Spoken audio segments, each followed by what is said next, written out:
Number 6. And this man is probably the most thorough Marine in existence in One Piece. He is going to meet his goals by any means necessary. This man is absolute justice, no bullshit, and don't play with him.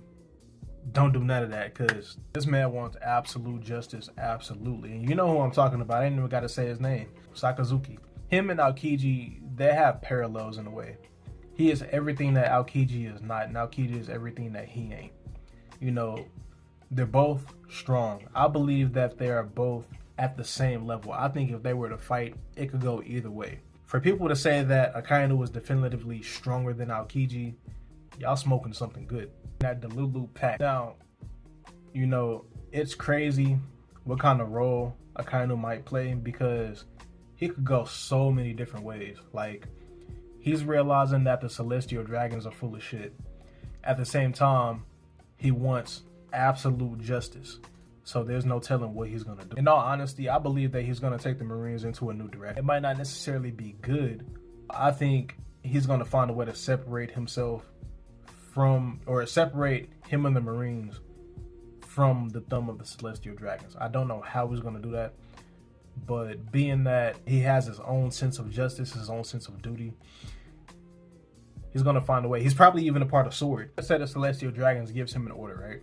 I think it's going to do the complete opposite. Like, they're going to be like, hey, we need you to kill these people over here. I kind of might be like, fuck y'all, I'm not killing these people. Y'all want me to be y'all puppet, basically. Y'all made me the fleet admiral. And I think I have a sense of power. But really, y'all are the ones pulling all the strings. I think once he realizes just how full of shit the Celestial Dragons really are, and he hears about the secrets that they're holding, I think that, you know, he's definitely going to pull away from the Celestial Dragons, just like a lot of the Marines are. I don't think he's necessarily going to team up with Luffy or, you know, the Revolutionaries or anything like that. I do think that they're definitely going to separate from the world government. At the end of the day, even though it's absolute and it's cruel and it's ruthless, I think Akainu deep down has this sense of justice that he wants to execute in order to protect the people of the world. I don't think he's doing this to protect the Celestial Dragons in their interest, like, you know, Green Bull is. Maybe something happened in his past that made him really, really hate pirates. Like, maybe, you know, where he was, the pirates had killed everybody in his family. They probably killed his parents. They probably just did some diabolical shit. And Akainu didn't want to see this shit happen to anybody at all. So he decided, I'm going to be thorough and I'm going to take out every last pirate. A good pirate is a dead pirate. I know for a fact that Akainu knows that good pirates exist. He just doesn't care because they're pirates. If you have that black flag and you have a bounty, then you deserve death or you deserve to be locked up. That's just how he thinks. As it's the opposite of Kuzan or even Fujitora, who, you know, they can recognize the existence of a good pirate. For some people, it's, you know, there's a lot of moral gray area. But for Akainu, it's all just straight black and white. It's either A or it's B. C doesn't exist.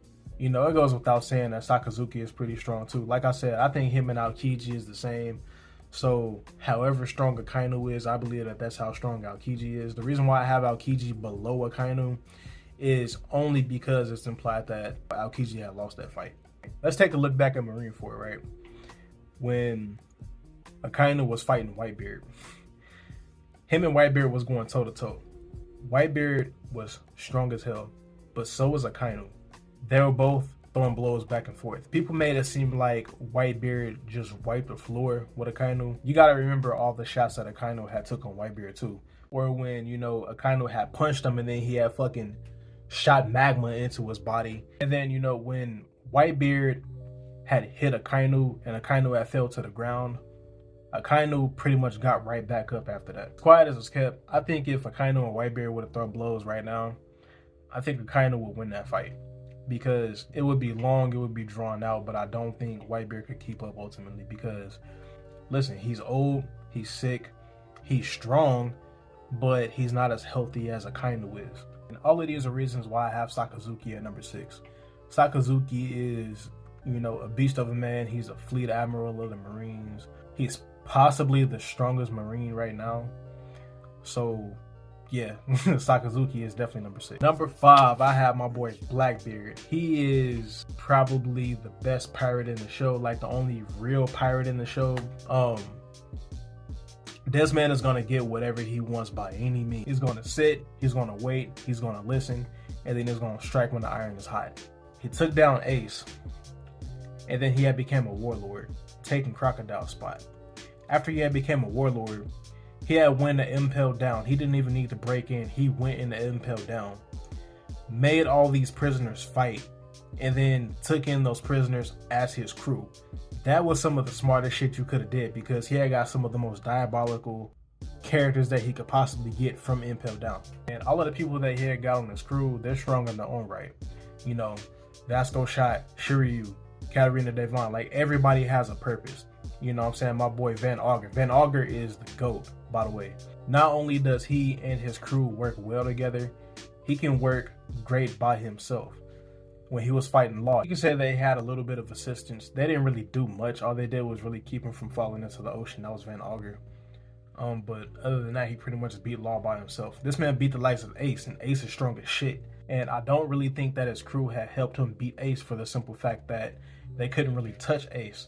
Blackbeard told them, hey yo, back up, because y'all ain't strong enough to help me out right now. And the reason why I have him above Sakazuki, I believe if him and Sakazuki were to fight in a drawn out fight, then Blackbeard would get the upper hand. He managed to leave a fucking scar on Shanks' eye, and Shanks was on guard the entire time he was fighting Blackbeard.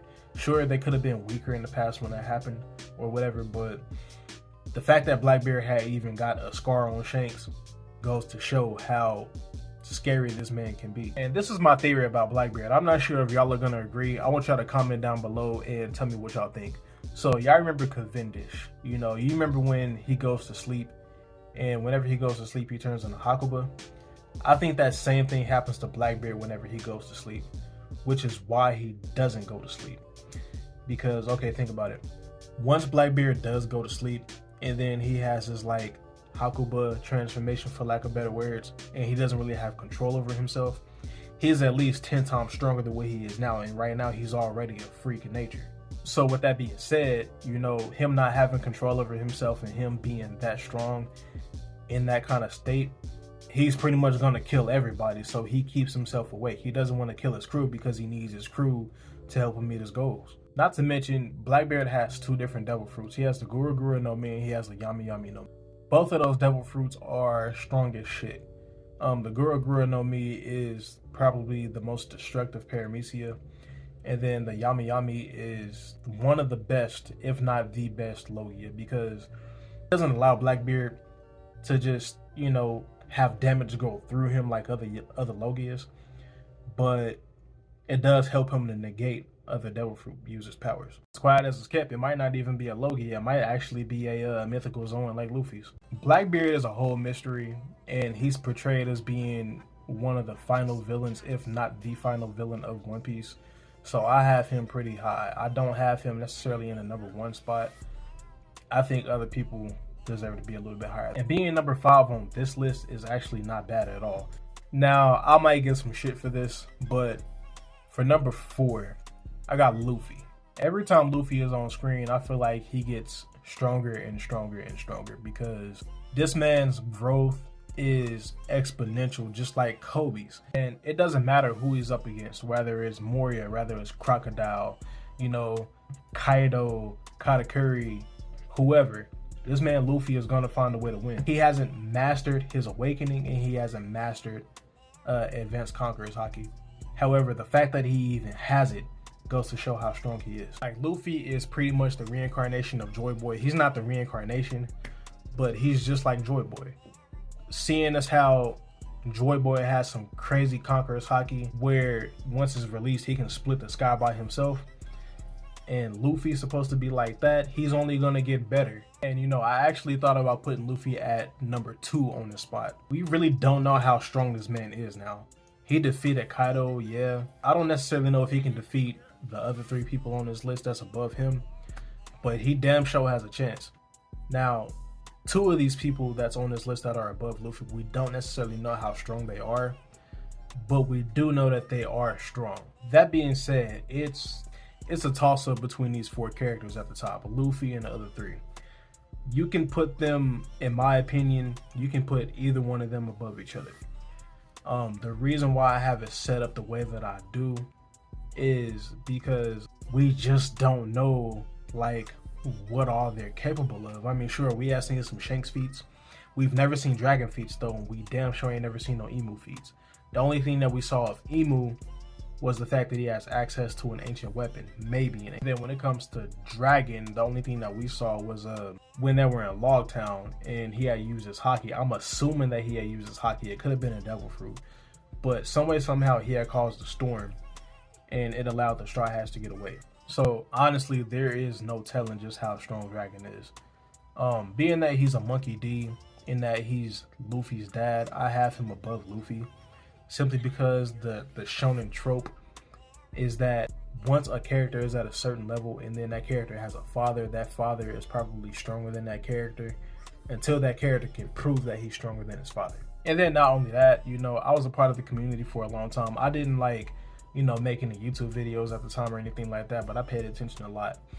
And, you know, a lot of people for a long time in their top 30s that had Dragon as being number 1. So I'm still kind of rolling with that. I still feel like Dragon is, you know, one of the strongest characters in the series.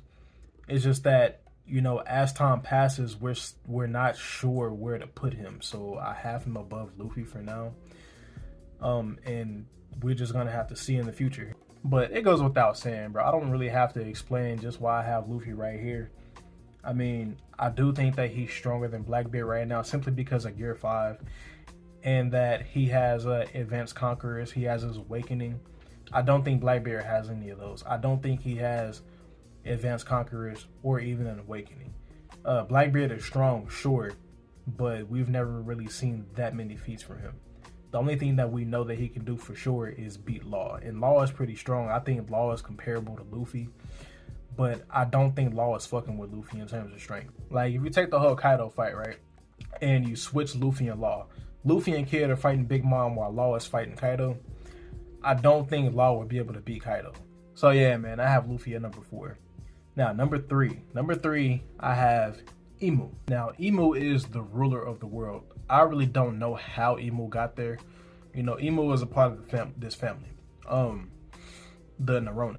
Now, I feel like Emu had spearheaded the alliance between himself or herself and the 20 Kings. And, you know, took down Joy Boy. And being that Emu had probably spearheaded that whole project, Emu had wound up becoming the leader of these 20 Kings. Or maybe it could have been that Emu wanted to be the leader of everybody in that entire organization. Some people didn't agree with it, so he maybe had took out some of the people within that alliance to ensure that he had that kind of power. And it's possible that that could have happened because of whatever happened to Nefertari Lily. You got to remember that the Nefertari family was, you know, one of those 20 families, a part of those 20 kings. And they all helped to take down Joy Boy. I don't know if the Nefertaris necessarily helped to take out Joy Boy.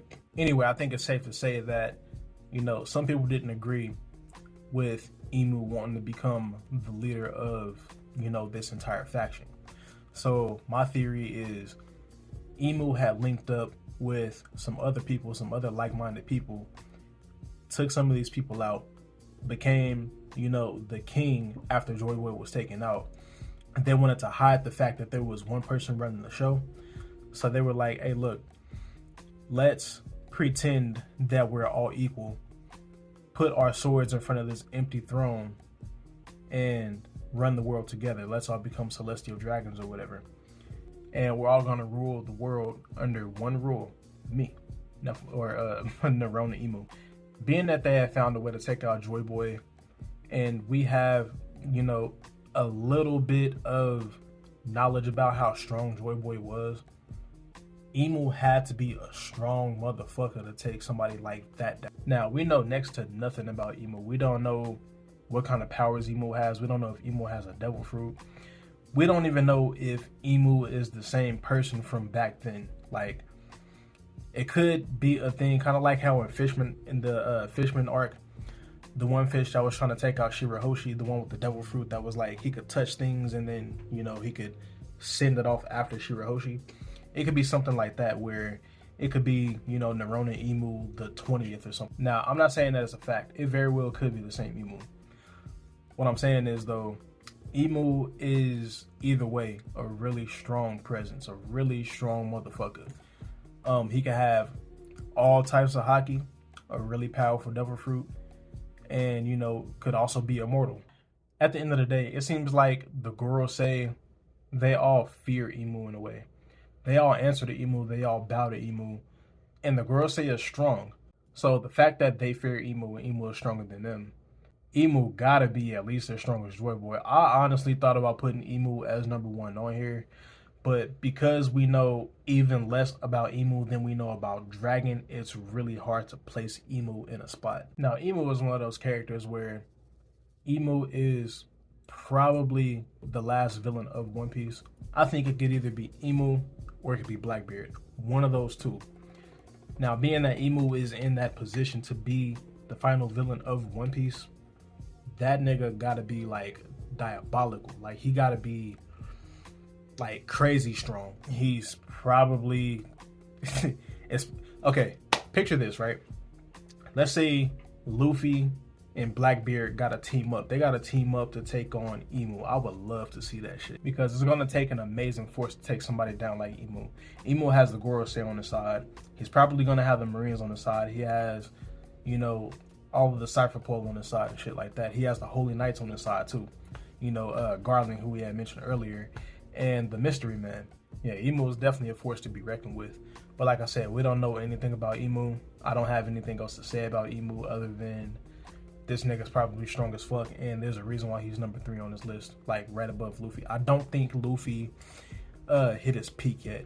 Luffy is pretty strong, but he needs to master a few things before I can consider him to be like top 3. He needs to master his Conqueror's Haki, and he needs to master his Awakening. So, that being said, Emu number 3. Now, number 2. Number 2, I have Monkey D. Dragon. Dragon is one of those characters that we still know next to nothing about. Every time we see Dragon on screen, we expect to see something from him, but we just keep getting blue balled. He's just standing there looking towards the east. You know what I'm saying? I don't expect Dragon to make a move because, listen, he has been working on his Revolutionary Army shit for so many years. He can't afford any kind of fuck-ups. You know, he has a plan. He's sticking to it. He can't change anything for anybody. So I get it. But my thing is, like, you could at least have Dragon fight somebody that's decently strong just to give us a showing of his power. That's what I want. I just want a showing of his power. I don't need him, you know, to do anything important in the story right now.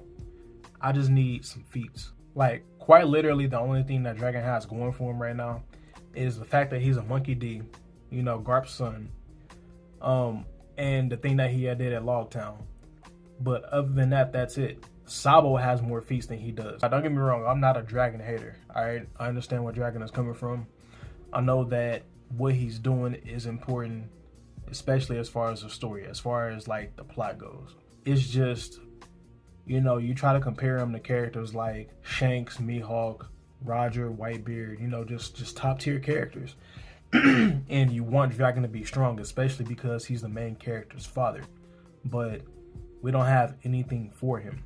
So, okay, the reason why he's so high on this list, though, is because I remember back in the day, you know, people used to have Dragon as number 1, which is fair because he's Monkey D. Dragon. He's a Monkey D.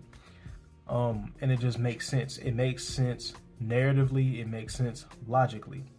The Monkey D family is crazy strong. And not only that, but he's the leader of the Revolutionary Army. They're the number 1 enemy against the world government. They literally are at war with the world government. And this man is seen as the most wanted man on the planet. Not just anywhere, the planet. So being the most wanted man on the planet, you would think that you'd be at least, you know, number 2 on the list. I'm just saying, like, you're definitely a top tier. And personally, he could be even stronger than the next person on his list, which is number one, Shanks. Now, Shanks is probably the main person that's ushering into a new era. Specifically, though, through Luffy. He doesn't want to see any of the newbies go down necessarily. Like what he did to Kid. We could tell that he didn't want to do that to Kid. Shanks is one of those people where he wants to see the people of the new era thrive. He doesn't want to take anything away from them because he knows that they're going to be the ones to change the world. They are the future. And being that, you know, he was pretty much Roger's prodigy, you know, he sees Luffy as the new Roger, essentially. Luffy, to me, is what Roger could have been, but what he wasn't. And what I mean by that is, when Roger had become the king of the pirates, he had mentioned that, you know, he was too early, but Luffy had showed up at the right time. And I think Shanks knew this. Like the fact that Luffy has the same dream as Roger, you know, Luffy has the same ambitions. Luffy is just like Roger, except better. And Shanks sees this, which is why he's going to help Luffy, you know, get to where he needs to be no matter what. Of course, he's going to make Luffy do the work for it, but he's not just going to sit there and let Luffy die or anything like that, because, you know, Luffy reminds him so much of his father figure, the man that took care of him, the man that trained him and shit like that, you know. And Shanks fucking loves Luffy. He gave Luffy his hat. I think Shanks is going to be the person to guard the One Piece, not necessarily go after it or become king of the pirates. He's going to guard the One Piece and wait for Luffy to show up. That way Luffy can get it himself. But yeah, man, there's so many reasons why I have Shanks as number one. One, I have him above Dragon because we at least got some feats for Shanks. We don't have any feats for Dragon. Two, you know what I'm saying? Shanks is known as the hockey man for a reason. He has all types of hockey, like all the types of hockey. And we saw that he could see into the future. He can see like 10 seconds into the future, which is significant. Shanks is the only Yonko without devil fruit powers. This man just has a sword in his crew. He's missing the arm, and he's unfuckwittable. And I'm not saying that Shanks is a god, because again, I gotta reiterate, I believe that Mihawk is stronger than Shanks is. It's just that, like, Shanks is at least number 2 in the entire verse. Like, you know, I believe that he's at least as strong as Roger was. I don't think even Roger was the strongest of his generation. I think that Whitebeard was actually the strongest of their generation, because Whitebeard, you know, he had the title of world's strongest man even while Roger was alive, even while Rox was alive. So, I mean, shit, you know? So that doesn't mean that Shanks is the strongest man on the planet, but he's pretty up. So yeah, man, this is the ranking, you know. Some of them could be switched. It's really hard to say. I want y'all to let me know what y'all think down below. But, you know, we're only going to go forward in the story. We still got a lot of story left. We still got a lot of untold things. That's cooking. Oda up there cooking. So, let's get to it. I thank y'all for watching the video. Like, comment, subscribe. And I really appreciate y'all for watching.